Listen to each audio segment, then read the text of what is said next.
I think it's just the philosophy of who I am and why people come to me.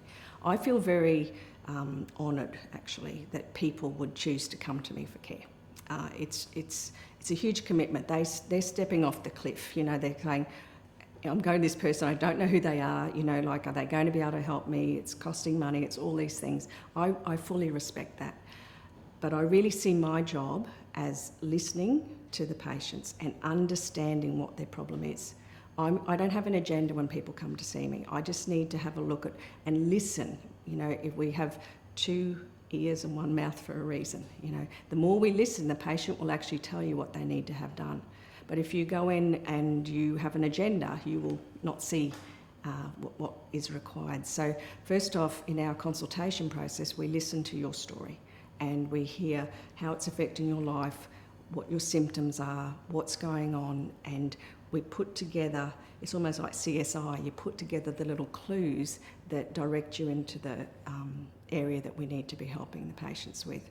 So I think that's the number one thing, is that we listen, and we also take time for that. It's not a short 5-minute visit. People get the opportunity to say what's going on, and particularly with chronic pain patients, they often feel pushed aside, they're often given drugs to manage it, they are felt like hypochondriacs, they become reclusive in society, you know, they have relationship problems, they are often out of work eventually because they just can't cope. There's a lot of things going on, and if you don't understand that, if they don't feel understood, they don't feel safe and they don't feel that you can help them. So listening is the most important thing. But then after that, I very carefully assess everything, and part of that process is that we get a 3-dimensional head X-ray, and through that I can look at every aspect of their structure,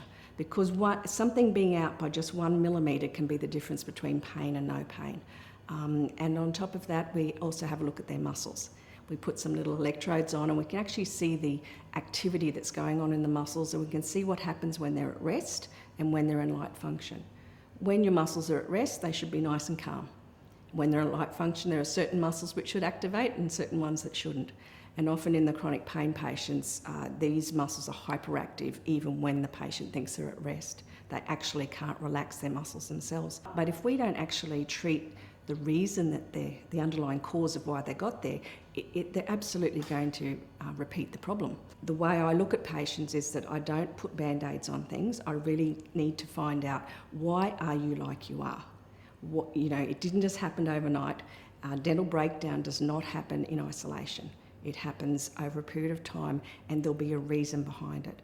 And if you can get to that reason, and if you can treat it, then you've got a chance of it not recurring in the future, or at least getting a good outcome and protecting against those things in the future. The last part of the consultation is really to come together and have a discussion about what number one, what the problem is, but then what the treatment options are. And there are always multiple options available, and patients get to choose what one's going to fit best with them, their lifestyle, their budget, etc. We can go from a relatively inexpensive procedure to right through some fairly, majorly expensive procedures.